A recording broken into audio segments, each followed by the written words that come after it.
Membranal transport या drug transport pharmacokinetics का एक पार्ट है। फार्माकोकाइनेटिक्स के अंदर हम स्टडी करते हैं एडीएमई की, अर्थात absorption, distribution, metabolism, excretion of drug. ये सारे process absorption, distribution, metabolism, excretion, ये सारे प्रोसेस इन्वॉल्व होते हैं किसी भी ड्रग के ट्रांसपोर्ट में from one place to another place.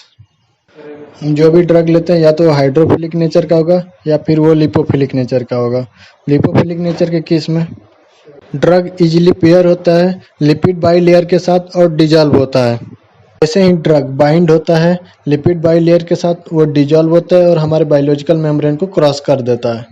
इस प्रकार हम कह सकते हैं जितने भी लिपिड सोल्यूबल सब्सटेंस है या ड्रग है वो इजीली क्रॉस करते हैं हमारे बायोलॉजिकल मेम्ब्रेन को। अगर कोई ड्रग हाईली लिपिड सोल्यूबल है तो उसका डिफ्यूजन हमारे सेल मेम्ब्रेन के थ्रू हाई होगा। साथ ही ड्रग के कंसंट्रेशन में जितना ज़्यादा डिफरेंट होगा उतना ज़्यादा डिफ्यूजन फास्ट होता है, अर्थात हम कह सकते हैं highly different in concentration, fast diffusion. बात किया जाए वाटर सोल्यूबल सब्सटेंस के, तो इनको सेल के अंदर इंटर करने के लिए पोर्स या फिर चैनल प्रेजेंट होते हैं सेल के सरफेस पे। इन्हीं चैनल या पोर्स के ओपनिंग के थ्रू ड्रग इंटर करते हैं सेल के अंदर। किसी भी ड्रग का ट्रांसपोर्ट सेल के अंदर दो मैकेनिज्म के द्वारा होता है, या तो आयन चैनल्स के थ्रू होगा या फिर ट्रांसपोर्टर के थ्रू होता है।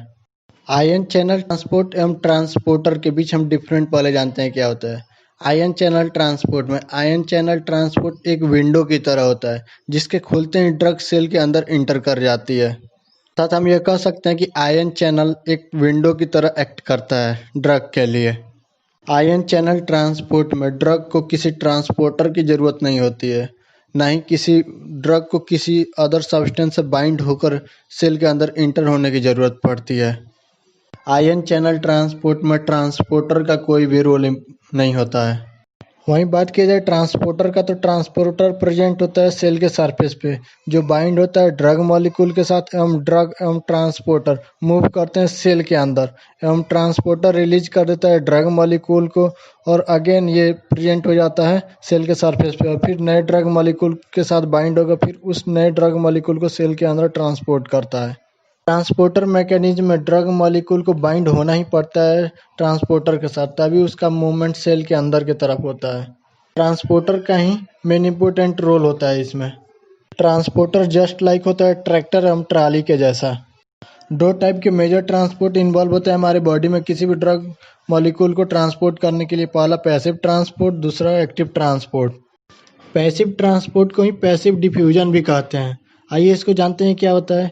पैसिव में फ्लो के डायरेक्शन में ही फ्लो होता है किसी भी सब्सटेंस का, जिसके लिए हमारी बॉडी को किसी भी प्रकार का एनर्जी की ज़रूरत नहीं होती है। पैसिव डिफ्यूजन में किसी भी प्रकार की एनर्जी की रिक्वायरमेंट तो नहीं है, लेकिन पैसिव डिफ्यूजन में डिपेंड करता है कंसंट्रेशन ग्रेडियंट पर। बात करें डिफ्यूजन का क्या होता है। डिफ्यूजन होता है किसी भी मॉलिक्यूल या ड्रग सब्सटेंस का movement higher concentration to lower concentration. यह मूवमेंट तब तक चलेगा जब तक दोनों तरफ का कंसंट्रेशन एक समान ना हो जाए। अर्थात हम ये कह सकते हैं कि जब ड्रग का transport higher concentration to lower concentration की तरफ हो रहा होता है, हमें उसमें एनर्जी की ज़रूरत नहीं होती है, जिसे हम कहते हैं पैसिव ट्रांसपोर्ट या passive diffusion. Active transport mechanism एक ऐसा ट्रांसपोर्ट मैकेनिज्म है जिसमें किसी भी सब्सटेंस या ड्रग के मूवमेंट के लिए हमें एनर्जी की रिक्वायरमेंट होती है।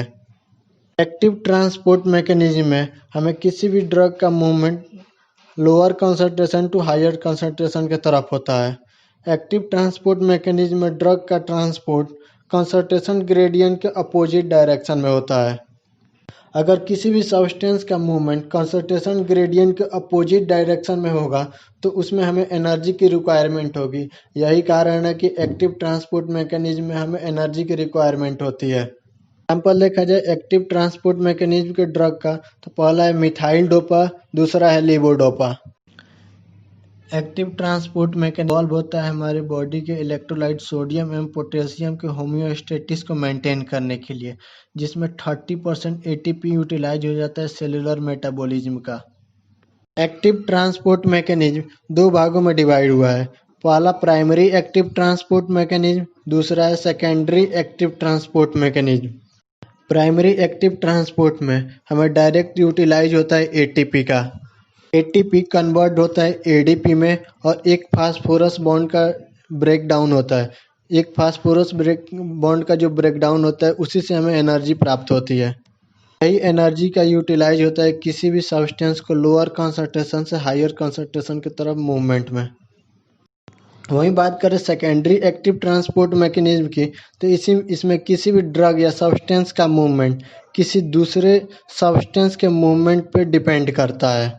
सेकेंडरी एक्टिव ट्रांसपोर्ट मैकेनिज्म दो भागों में डिवाइड है, सिम्पोर्ट एवं एंटीपोर्ट। सिम्पोर्ट को देखा जाए तो उसमें ड्रग एवं हेल्पिंग सब्सटेंस दोनों का मूवमेंट सेम डायरेक्शन में होता है। सिम्पोर्ट में ड्रग का मूवमेंट लोअर कंसंट्रेशन से हायर कंसंट्रेशन की तरफ होता है, वहीं हेल्पिंग सब्सटेंस का मूवमेंट हायर कंसंट्रेशन से लोअर कंसंट्रेशन की तरफ होता है। वहीं बात करें एंटीपोर्ट का, तो इसमें ड्रग एवं हेल्पिंग सब्सटेंस दोनों का मूवमेंट अपोजिट डायरेक्शन में होता है। एंटीपोर्ट में किसी भी ड्रग का मूवमेंट लोअर कंसंट्रेशन से हायर कंसंट्रेशन की तरफ होता है, वहीं हेल्पिंग सब्सटेंस का मूवमेंट हायर कंसंट्रेशन से लोअर कंसंट्रेशन की तरफ होता है। आप अपने डिस्प्ले पे इस फिगर को देख पा रहे होंगे। इस फिगर के थ्रू हम देखेंगे इंडोसाइटोसिस एवं एक्सोसाइटोसिस। इंडोसाइटोसिस के केस में ड्रग सेल के अंदर की तरफ मूव करता है, वहीं एक्सोसाइटोसिस के केस में ड्रग सेल से बाहर की तरफ मूव करता है। इंडोसाइटोसिस दो भागों में डिवाइड हुआ है, पिनोसाइटोसिस एवं फेगोसाइटोसिस। जब कोई लिक्विड ड्रग सेल के अंदर इंटर करता है तो उसे पिनोसाइटोसिस कहते हैं, वहीं अगर सॉलिड ड्रग सेल के अंदर इंटर कर रहा है तो उसे फेगोसाइटोसिस कहते हैं। फिल्ट्रेशन के लिए बायोलॉजिकल मेम्ब्रेन में पोर्स प्रेजेंट होते हैं जिससे लोअर मॉलिक्यूलर वेट के सब्सटेंस मूव करते हैं। फिल्ट्रेशन में वही सब्सटेंस इन्वॉल्व होंगे जिनका मॉलिक्यूलर वेट 100 से कम होगा, अर्थात हम ये कह सकते हैं जिस मॉलिक्यूल या सब्सटेंस का मॉलिक्यूलर वेट 100 से कम होगा वही इस पोर्स के थ्रू मूव करेंगे।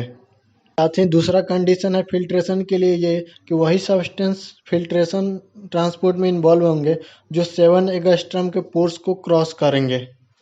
फिर वो ऐसे कह सकते हैं कि वही सब्सटेंस इन्वॉल्व होंगे जो सब्सटेंस 7 एंगस्ट्रॉम के पोर्स के थ्रू मूव कर पाएंगे। फिल्ट्रेशन ट्रांसपोर्ट के एग्जाम्पल को देखा जाए तो हमारे सर्कुलेटरी सिस्टम से इथाइलिन ग्लाइकोल एवं यूरिया का फिल्ट्रेशन ट्रांसपोर्ट होता है by the help of glomerular filtration. Glomerular filtration को ही हम GAFR कहते हैं। वहीं देखा जाए बल्क फ्लो, तो बल्क फ्लो में सेल का जो पोर साइज है वो 14 एंगस्ट्रॉम होता है। बल्क फ्लो में सेल का या कैपिलरी का पोर साइज बड़ा होने के कारण ड्रग का ज़्यादा अमाउंट उस पोर्स के थ्रू मूव कर पाता है। बेसिक जो डिफरेंट है फिल्ट्रेशन ट्रांसपोर्ट और बल्क फ्लो का, उसमें सेल का जो पोर साइज है उसी का डिफरेंट है। फिल्ट्रेशन ट्रांसपोर्ट में सेल का जो पोर साइज है वो 7 एंगस्ट्रॉम होता है, वहीं बल्क फ्लो में जो सेल का पोर साइज है या कैपिलरी का जो पोर साइज है वो 40 एंगस्ट्रॉम होता है। फिल्ट्रेशन ट्रांसपोर्ट में सेल का पोर साइज कम होने के कारण ड्रग मॉलिक्यूल का मूवमेंट कम होता है, वहीं बल्क फ्लो में सेल का या कैपिलरी का पोर साइज अधिक होने के कारण ड्रग या किसी भी सब्सटेंस का मूवमेंट ज़्यादा होता है। फैसिलिटेड ट्रांसपोर्ट टाइप होता है पैसिव ट्रांसपोर्ट का। फैसिलिटेड ट्रांसपोर्ट में भी किसी भी ड्रग या सब्सटेंस का movement higher concentration to lower concentration होता है। फैसिलिटेड ट्रांसपोर्ट में किसी भी सब्सटेंस या ड्रग का मूवमेंट कंसंट्रेशन ग्रेडियंट के डायरेक्शन में ही होता है। फैसिलिटेड ट्रांसपोर्ट उस सब्सटेंस के लिए एप्लीकेबल होता है जो सब्सटेंस नेचुरली लेस डिफ्यूजेबल होता है। फैसिलिटेड ट्रांसपोर्ट के एग्जांपल को देखा जाए तो ग्लूकोज हमारे सेल मेम्ब्रेन को इजीली क्रॉस नहीं कर पाता है। हेल्पिंग सब्सटेंस की मदद से ही ग्लूकोज हमारे सेल मेम्ब्रेन को क्रॉस कर पाता है। GLUT4 हेल्पिंग सब्सटेंस की मदद से ग्लूकोज हमारे बायोलॉजिकल मेम्ब्रेन को क्रॉस कर पाता है। वीडियो अच्छी लगी हो तो लाइक करें, कमेंट करें, शेयर करें तथा फार्मा आइडिया चैनल को सब्सक्राइब करें, साथ ही बेल आइकन दबाएं फॉर रेगुलर अपडेट।